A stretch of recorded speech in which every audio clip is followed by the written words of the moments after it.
లక్ష్యమును జీవమును ఆధారము నీ వాక్యము నా త్రోవకు.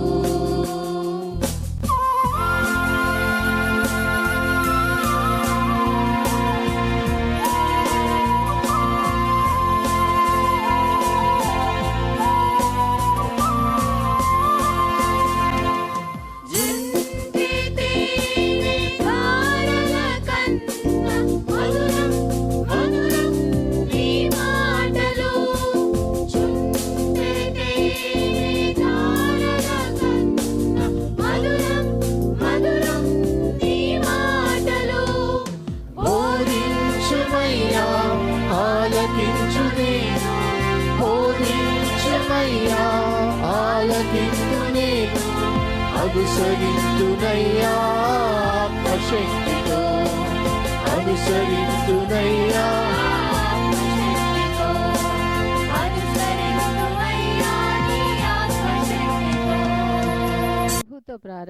ప్రభుతో ప్రారంభం అనే ఆధ్యాత్మిక అనుదిన ప్రార్థనా కార్యక్రమానికి ప్రేమతో మిమ్మల్ని ఆహ్వానిస్తూ ఉన్నాం.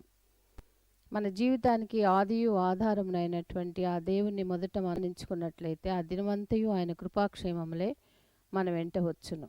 మొదట వేకునే లేవగానే మరి నీతిసూరుడైనటువంటి ఆయనని చూద్దాం, ఆయన మనలనైన స్వరాన్ని మనం విందాం. మన జీవిత కాలం అంతయు ఆయన ఆశీర్వాదములు దీవెనలు మన మీద కుమ్మరించును. యెషయి 65:24 మనం చూసినట్లయితే వారికి ఈలాగున జరుగును, వారు వేడుకొనుక మునుపు నేను ఉత్తరమిచ్చెదను, వారి మనవి చేయుచుండగా నేను ఆలకించెదను. మనవి చేయుచుండగానే ఆయన మన మనవిని ఆలకిస్తున్నాడు. కాబట్టి మరి ప్రతి దినము కూడా ఈ యొక్క అనుదిన ఆధ్యాత్మిక కార్యక్రమంలో మనం పాల్గొన్నట్లయితే మన జీవిత కాలం అంతయు కూడా ఆయన మేలులను మనం పొందుకోగలం, ఆ నిత్యరాజ్యంలో వారసులుగా మనము జీవించగలం. రండి, ప్రభుతో ప్రారంభం కార్యక్రమంలో పాల్గొనండి, ఆత్మీయ మేలులు పొందండి. దేవుడు మిమ్మల్ని దీవించి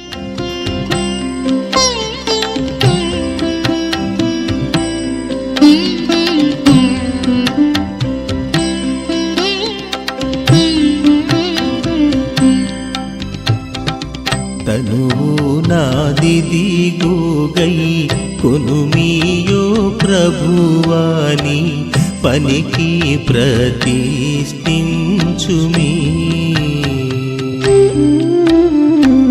దినములు క్షణములు తీసి కొనియవి నీదు వినతిన్ ప్రవహింపాజేయను శక్తి నీయుమి. తనువు నాదిదిగోగై కొనుమియో ప్రభువాని పనికి ప్రతిష్ఠించుమి.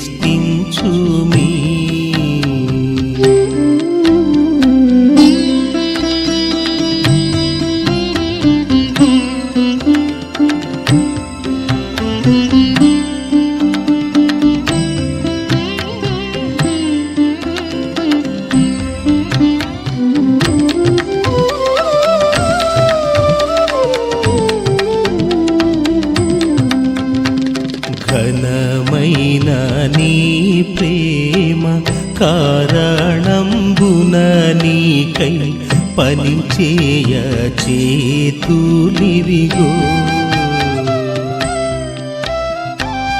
ఎనయంబు నీ విషయమై సొగసుగా చురుకు ధనముతో బరుగెత్త వినయ పాదములివిగో. తనువు నాదిదిగోగై కొనుమియో ప్రభువాని పనికి ప్రతిష్ఠించుమి.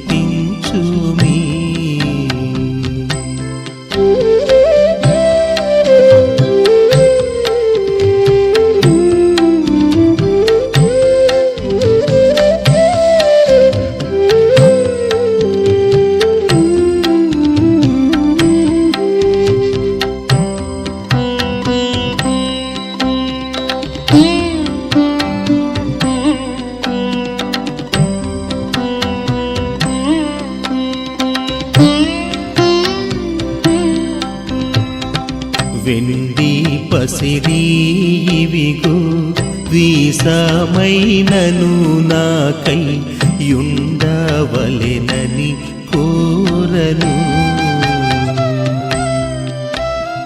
నిండైనా నీ ఇష్ట నియమంబు చొప్పున మెండుగా వాడంబరి మితియౌ జ్ఞానం విదిగో తనువు నాదిదిగో గై కొనుమీయో ప్రభువాని పనికిన్ ప్రతిష్ఠించుమీ.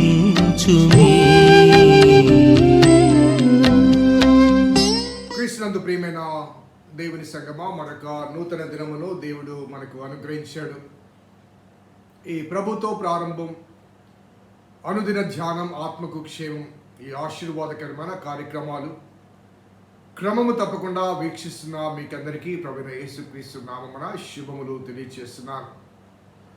దేవుని ఉచితమైన దయా సంకల్పాన్ని బట్టి ప్రతిదినము వేకువనే లేవగానే దేవుని వాక్యాన్ని ధ్యానం చేయటకు దేవదేవుడు మనకు అనుగ్రహించిన ఒక ఆధ్యాత్మిక ప్రణాళికను బట్టి క్రమశిక్షణతో ఆలకిస్తూ వీక్షిస్తూ మరి తమ వ్యక్తిగత జీవితానికి అన్వయించుకుంటున్న ప్రతి విశ్వాసికి ప్రభు నామమున శుభములు తెలియజేస్తున్నాను.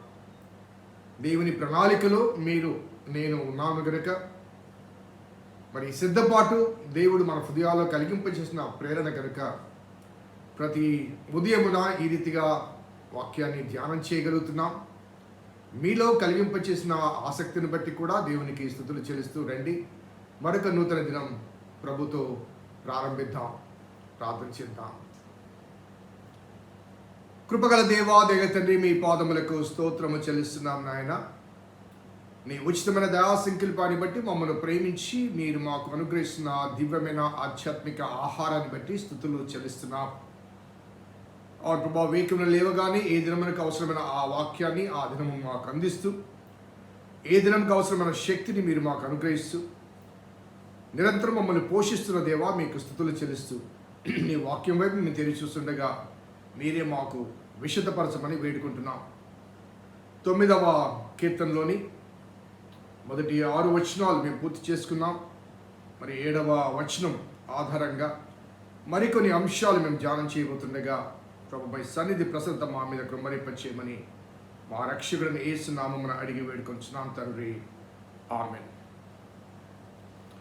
7వ వచనం, యెహోవా శాశ్వతముగా సింహాసనాసనుడై ఉన్నాడు, న్యాయము తీర్చుటకు ఆయన తన సింహాసనమును స్థాపించి ఉన్నాడు. అంతకుముందు ఉంచబడిన ఆ 3, 4, 5 వచనాల్లో వ్రాయబడిన ఆ అంశాన్ని కొనసాగింప చేస్తూ మరి ఈ భక్తుని యొక్క ప్రార్థన కానీ, ఆ భక్తుని యొక్క విశ్వాసము కానీ, నిరీక్షణ కానీ, నా దేవుడు నాకు న్యాయము తీర్చువాడు, my God is a God of justice, he will do justice to me అనే భావన వ్యక్తపరుస్తూ ఆ పరంపరలో న్యాయము తీర్చుటకు ఆయన ఎవరు అనే ఒక అంశాన్ని ఇక్కడ 7వ వచనంలో మనకు జ్ఞాపకం చేయబడుతుంది. అదేంటంటే, యెహోవా శాశ్వతముగా సింహాసనాసీనుడై ఉన్నాడు, న్యాయము తీర్చుటకు ఆయన తన సింహాసనమును స్థాపించి ఉన్నాడు. ఇక్కడ సింహాసనం అనే మాట ఈ 2 మాటల్లో, 2 స్టేట్మెంట్స్లో చాలా స్పష్టంగా కనబడుతుంది. న్యాయము తీర్చువాడు న్యాయాధిపతి, ఆయన అధిపతిగా ఉండాలి. అధిపతికి తప్పనిసరిగా సింహాసనం ఉంటుంది. ఒక రాజుగారు కానీ, లేకపోతే ఒక నగర పాలకుడు కానీ, అదే రీతిగా మరి వివిధ కోర్ట్స్లో ఉన్నటువంటి జడ్జెస్ కానీ, మిగతా వారి మధ్యలో కూర్చోడు. ఆయన వేరుగా ఒక ఉన్నతమైన స్థానంలో కూర్చుంటాడు. ఆయనతో సంభాషిస్తున్నప్పుడు కానీ సంభాషించేవారు ఒక గౌరవప్రదమైన పలకరింపుతో సంభాషిస్తారు. తమ ఇచ్చ వచ్చినట్లుగా అమర్యాదగా అక్కడ ప్రవర్తించడానికి కానీ మాట్లాడటానికి వీల్లేదు. భయముతో, అనగా ఆ న్యాయాధిపతి ఎటువంటి తీర్పు తీరుస్తాడన్న భయముతో అక్కడ ఉన్న వారందరూ కూడా ప్రవర్తించవలసి వచ్చింది. అలా ప్రవర్తించాలంటే మరి అక్కడ సింహాసనాసీనుడైన వాడు ఉండాలి. కాబట్టి సింహాసనం అనే మాట 2 సార్లు వాడబడింది. మరి అంతకుముందు 3వ వర్షంలో యెహోవా నీవు నా పక్షంలో వ్యాజ్యమాడి నాకు న్యాయము తీర్చుచున్నావు, నీవు సింహాసనాసనుడై న్యాయము తీర్చుచున్నావు, నా శత్రువులు వెనక్కి మళ్ళుతారంటూ ఈ మాటల పరంపరలో ఇక్కడ రాయబడ్డ మాట గాడ్ హ్యాస్ ఎస్టాబ్లిష్డ్ థ్రోన్. ఆయన ఉన్నతమైన సింహాసనాసీనుడు. పాట కూడా పాడతారు కదండి, యెషయా 6వ అధ్యాయం నేపథ్యంలో అత్యున్నత సింహాసనాసీనుడు అని. సో ఆ అత్యున్నత సింహాసనాసీనుడు వేల కొలది దూతలు గాన ప్రతిగానాలతో దేవుని కీర్తిస్తుండగా నేటి కాల ప్రత్యక్షతలు, ఆయన రాకడ ప్రత్యక్షతలు ఆయన సింహాసనాసనుడై న్యాయం తీరుస్తుండగా ఎవరైతే ఇబ్బందికరమైన రీతిగా లేకపోతే సమస్యల్లో కృషించి నలిగిపోయారో వారందరికీ దేవుడు న్యాయం తీర్చువాడుగా మనకు ఇక్కడ కనబడుతుంది. ఈనాటి కాలంలో మనకు కొన్నిసార్లు అన్యాయస్తులు ప్రబలిపోవడం, వారు మనకు వ్యతిరేకంగా తీర్మానాలు చేయడం కానీ, హింసించడం కానీ, బాధించడం కానీ కనబడుతూ మనం కొంత ఇబ్బంది పడతాం. కానీ the day of judgement comes, when the day of judgement comes, దేవుడు సింహాసనాసనుడై న్యాయం తీర్చడం ప్రారంభించినప్పుడు అక్కడ there is no possibility for the repentance. అక్కడ మారు మనసు పొందడానికి ఒక అవకాశం ఉండదు. అలాగే మనము ఆ జడ్జిమెంట్ సీట్కి రాకముందు, అనగా ఈ లోకంలో జీవించిన కాలంలో మనము చేసిన ప్రతి క్రియ, మాట్లాడిన ప్రతి మాట, వాటికి మనము జవాబు చెప్పవలసి వస్తుంది. చాలాసార్లు వ్యర్థమైన మాటలు చాలా మాట్లాడుతుంటాం. ఆ వ్యర్థమైన మాటల్లో పనికిరాని మాటలు కొన్ని ఉంటాయి, ఎదుటివారిని గాయపరిచే మాటలు కొన్ని ఉంటాయి, ఎదుటివారిని హింసపరిచే కొన్ని మాటలు కొన్ని ఉంటాయి. ఆ మాటలు మనకు ఏ రీతిగా ఉపయోగపడవు, ఎదుటివారికి హానికరంగా ఉంటాయి. అటువంటి మాటల తూటల మాటలు అంటారు చూసారా, అటువంటి మాటలు చాలాసార్లు అన్ఫార్చునేట్ ఇష్యూ ఏంటంటే మన క్రైస్తవ సమాజంలో కూడా ఎదుటివాడి నేరాలను లేకపోతే తప్పులను అపరాధములు ఎలా పట్టుకోవాలా, లేకపోతే వాటిని ఎలా ప్రచారం చేయాలా అని ఎక్కువగా ఆలోచించేవారు అధికంగా ఉన్నారు. గతంలో అవే అనుభవాల మధ్య మనం వచ్చి ఉంటాం. కానీ మన మురికిని మనం చూసుకోం, మన వీపును మనం చూసుకోం. ఎప్పుడు ఎదుటివాడిని చూడటానికి ప్రయత్నం చేస్తాం. ఒకవేళ వాడు ఎదురు తిరిగి నీ సంగతి ఏంటి ఒకసారి చూసుకుంటూ మన గతాన్ని వారు గుర్తు చేశారనుకోండి, ఎలా ఉంటుంది? అది ఎంత చేదుగా ఉంటుంది, ఎంత భయంకరంగా ఉంటుంది. ఈ మాట నేను ఎందుకు చెప్పాల్సి వస్తుందంటే, మనము మన గతాన్ని ఎవరు జ్ఞాపకం చేసినా జ్ఞాపకం చేయకపోయినా మనము అన్యాయంగా అనవసరంగా తోలనాడిన మాటలాడిన ఆ మాటల తూటలకు వారు అనగా అమాయకులు బాధపడి ఉండొచ్చు, భలే ఉండొచ్చు. కానీ వాటికి ప్రతిగా దేవుడు ఇవన్నీ మనకు జ్ఞాపకం చేస్తూ వాటితో పాటుగా మన గతాన్ని కూడా జ్ఞాపకం చేసినప్పుడు గతంలో కోర్ట్ సీన్స్లో వ్యక్తులు వచ్చి సాక్ష్యాలు చెప్పేవాడు.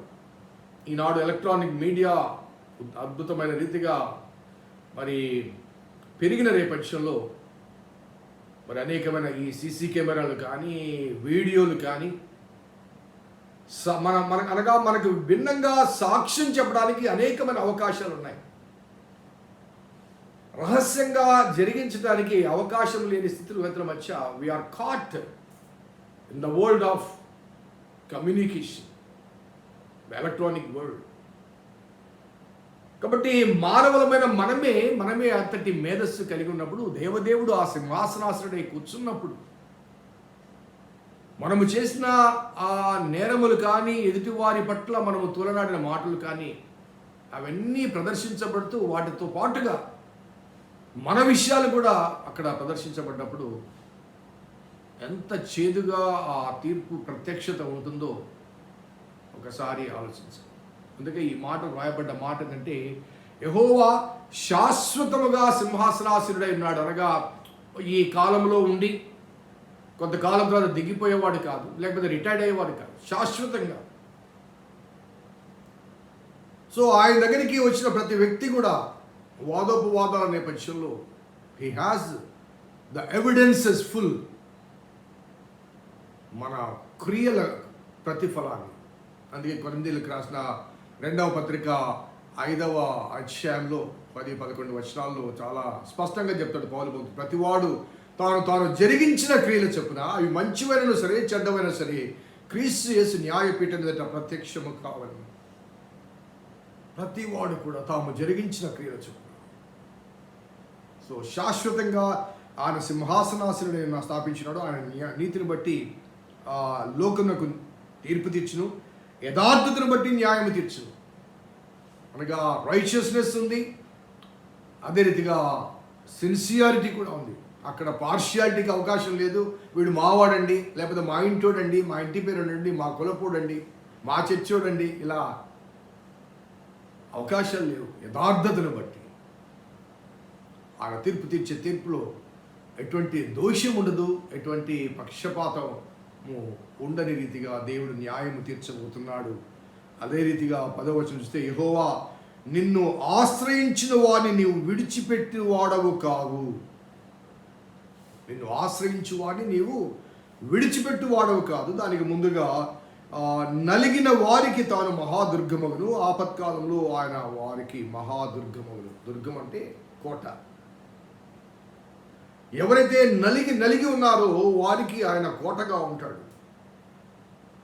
అదే రీతిగా వారు ఆపత్కాలంలో వారికి ఆయన మహాదుర్గం అవుతాడు. వారు నిస్సహాయులుగా ఉన్నారు, వారు ఏం చేసినా ఏం చేయలేరు అని భావించే కొంతమంది వర్గం ఉంటారు. అనగా పేదవారు కానీ, నిరుపేదలు కానీ, అజ్ఞానులు కానీ, బలహీనులు కానీ, కొంతమంది మీద బలవంతులైన వారు, ధనికులైన వారు. కొన్ని ఆలయాల్లో, సంఘాల్లో కొంతమంది పెత్తందారులు ఉంటారు. వారిదే వేదవాక్కు. ఒక సామాన్యుడు వచ్చి ఏమి పలికినా, ఏమి నిజం చెప్పినా కానీ అతని పట్టించుకోరు, పక్కకు నెట్టేస్తారు. బలవంతులుగా ఉంటారు. కానీ ఆ వారి పక్షమున న్యాయము తీర్చే దేవుడు అక్కడ రాబట్ట, బట్ నలిగిన వారికి ఆయన మహాదుర్గమగును. ఇంగ్లీష్ భాషలో దోస్ ఆర్ క్రష్డ్ అంటాడు. క్రష్డ్ అనగా ఒత్తిడి చేయబడ్డవాడు, నలపగొట్టబడ్డవాడు, ముక్కలైన వాడు. సో ఆ రీతిగా నలిగిన వారికి ఆయన మహా దుర్గం అవుతాడు అనే మాట ఒకసారి మనం జ్ఞాపకం చేసుకుంటే, ఒకవేళ నీవు బాధల్లో ఉన్నావేమో, అవమానాల్లో ఉన్నావేమో, నిందల్లో ఉన్నావేమో, అమాయకంగా శ్రమపరచబడుతున్నావేమో, దేవుడు మౌనంగా ఉండు దేవుడు కాదు. ఆ దేవుడు నీకు ఆశ్రయదుర్గం అవుతాడు. ఆ దేవుడు నీకు నాకు ఆశ్రయదుర్గం అవుతాడు, మహాదుర్గం అవుతాడు. ఆయన అనగా ఆ కోటను ఆయన నిర్మించిన ఆ కోటను దాటి ఎవరు కూడా నీ జోలికి రారు. ఆ కోట నీకు ఒక కంఫర్ట్ జోన్గా ఉంటుంది, ఒక ఆదరణకరమైన ఒక స్థలముగా దేవుడు నాకు ఉన్నాడనే అభయాన్ని కలిగించేదిగా ఉంటుంది. God always with the oppressed, ఎందుకంటే he himself was oppressed at the cross. ఆ శ్రమ కానీ, నిందలు కానీ, అవమానాలు కానీ ఆయనకు వింత కాదు. ఆయన స్వీయ అనుభవంలో అవన్నీ ఆయన భరించాడు కాబట్టి వాటి యొక్క తీవ్రత ఏంటో, వాటి ద్వారా కలిగే వేదన ఏంటో ఆయనకు స్వయంగా తెలుసు. సో ఆయన గడియ వరకు వేచి ఉన్నాడు. ఆ వేచి ఉండడంలో దేవుడు మనకు ఒక దుర్గాన్ని స్థాపించి నేనున్నానంటూ అభయాన్ని అనుగ్రహిస్తాడు. దేవుని కృపలో, దేవుని ప్రేమలో కొనసాగుతూ ఆయన శాశ్వతంగా సింహాసనాసీనుడై ఉన్నాడని, నా పక్షమున వ్యాజ్యమాడు వాడని, నా కొరకు ఆయన తీర్పు తీర్చువాడని, ఎప్పటికైనా నా నీతి గెలుస్తుందని, మన నీతిని, నీతిమత్వాన్ని, దేవునితో కలిగిన సంబంధాన్ని కాపాడుకుంటూ కొనసాగింప చేసుకుంటూ ముందుకు సాగడం అనేది మన బాధ్యత. ఈనాడు మనం నలిగిపోవచ్చు, కానీ రేపటి కాలంలో దేవుని మహాదుర్గంలో మనము భద్రపరచబడతాం, ఆయన కాపరత్వంలో ఆనందిస్తాం. అదే మనకు దేవుడు సింహాసనాసీనుడైన దేవుడు మన పక్షమును వ్యాజ్యమాడి మనకిచ్చే ఆ తీర్పు, ఆయన తీర్పు తీర్చువాడు నీ పక్షమున, నా పక్షమున, న్యాయం పక్షమున. ప్రార్థించేద్దాం. కృపగల దేవా, దయల తండ్రి, మీ పాదములకు స్తోత్రము చెల్లిస్తున్నాం నాయన. నీ ఉచితమైన దయా సంకల్పాన్ని బట్టి మమ్మల్ని ప్రేమించి మీరు మాకు అనుగ్రహిస్తున్న శ్రేష్టమైన ఆశీర్వాదకరమైన మాటలు బట్టి ప్రభాస్తుతులు చెల్లిస్తున్నాం. నీ లేఖనాలను అనుసరించి ప్రభా మేము ధ్యానం చేస్తుండగా మీరే మాకు కావలసిన వర్తమానాన్ని అందిస్తున్నారు కనుక స్తుతులు చెల్లిస్తున్నాం. నలిగిన మనస్సు గల వారిని దృఢపరిచే దేవా, అటువంటి అనుభవాల మధ్య ఉన్న విశ్వాసుల జీవితాలు నేనున్నాను అంటూ ఒక ఆదరణ కలిగించమని వేడుకుంటూ మా రక్షకుడైన యేసు నామమున అడిగి వేడుకొంచున్నాం తండ్రి. ఆమేన్. తండ్రి, కుమార, పరిశుద్ధాత్మ త్రియేక దేవుని దీవెన ఈ వాక్యం బిడ్డలకు, వాక్యాభిలాషులకు సదా తోడేయును గాక. ఆమేన్. God bless you. దేవుని దీవించుగాక.